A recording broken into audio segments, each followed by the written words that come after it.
My name is Zohra and I'm the founder and CEO of Halal Gems, which is all about curated halal dining. Halal Gems is online pretty much everywhere. We have a presence on Facebook, on Instagram, and on Twitter. Our biggest technology thing, I'm a real technophile, so I have a big thing about making sure that just because we're in the halal market and we're catering towards Muslims doesn't mean that we can kind of hover around the sort of average brands that people are used to.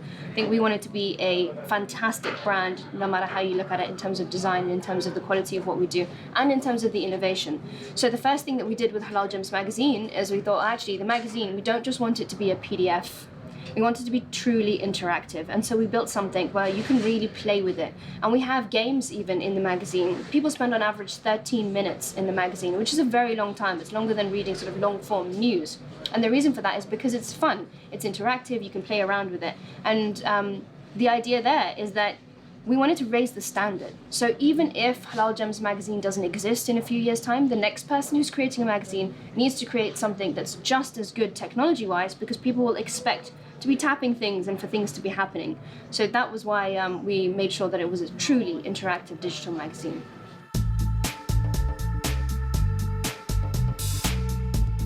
Halal Gems as a digital application, changing the halal food landscape in the UK, especially so during the holy month of Ramadan.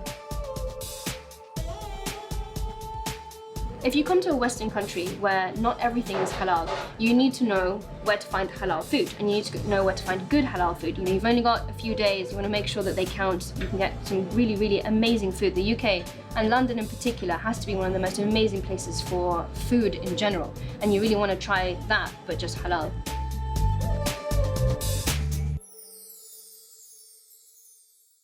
Chit Chaat Chaai is a very new restaurant in London. They've only been open for a few weeks. And I heard about them through Halal Gems, through our kind of new openings post that we do every month.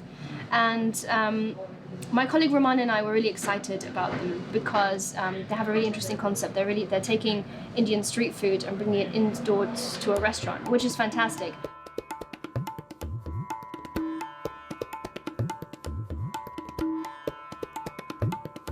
Chit Chaat Chaai is all about Indian street food, Indian street eats. What we wanted to do was do something that's very different to what you find in most Indian restaurants. Both Tanya and I found that it was very hard to find Indian street food in London, in the UK, and always, we grew up on this food at home, or when we went abroad to trips to India and Asia.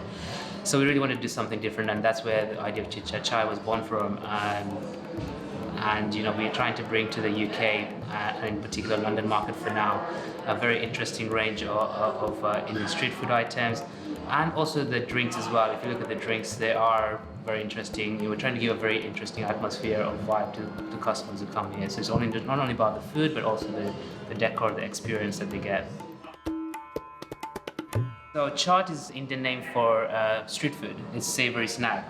And what people do in India or in Asia when they're having street food is they go with a couple of friends, a couple of family members. They go to the street side stalls and they order a few street food dishes, and they all nibble and share together whilst they're having a bit of a chit chat, like gossip. That's what they tend to do. So that's where the name comes from. And we thought it'd be a cool idea to serve chai as well, because it's very hard to find delicious chai in the UK as well. So hence the name Chit Chaat Chai, and it has a good ring to it as well. The concept is pretty much the same as what we're trying to bring here. So what we're trying to go for here is people coming, sharing a few plates between family and friends, having a good time, having a bit of a chit chat, and hence that's what we're trying to bring here. The same kind of experience. Only difference is that in the UK, because of the weather, you can't have it outside, so you have it inside. In terms of the best-selling dishes or the most popular items among our customers, we have the Bombay Bell and the yogurt puris, which we started doing from a market stall 2 years ago, and those particular dishes we have perfected quite a lot, so those are very popular. We also have the keema pao, which is very popular. The chola chickpea tikki is a big hit. The okra fries are extremely delicious. So if you go to TripAdvisor, a lot of people recommend that. It's interesting. It's not different to any other month, but what we do find is that you have diners who are coming a bit later at night, and that's obviously because of the fasting. And they actually do come to break their fast. And something that we have done this month is we actually keep some sweet stuff to help them break the fast, so like dates or watermelons, and that helps. All our meat is halal, which helps as well, and we do actually find that with some of the publicity around Ramadan and stuff, people do actually, because we cater for that kind of crowd, they do actually come, especially just to break their fast here. So it helps.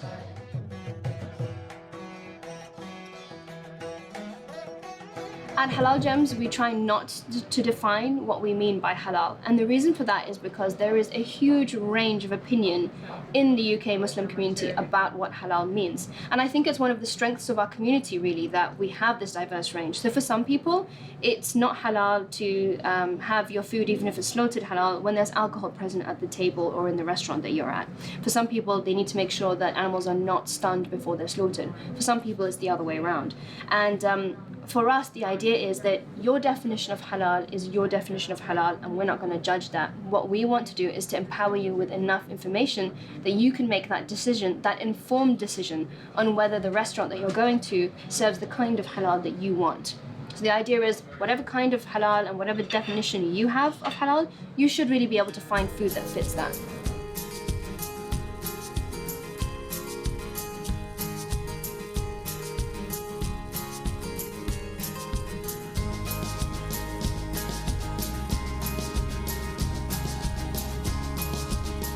We publish articles on the website at least 6 times a week. So we have quite a lot of things going up there. One is we have a fantastic team of gem hunters around the world, and they write about their sort of long form writing about experiences in restaurants. Those pieces are fantastic. The other thing we do is a new openings post every month. So even halal food bloggers use our posts on where the new places are in the UK, because we have the most up-to-date information on that sort of stuff. And so if you want to know where the new places are, we publish that every month. And we then publish other things around food culture, because really food culture is very much part of the halal conscious diner's lifestyle.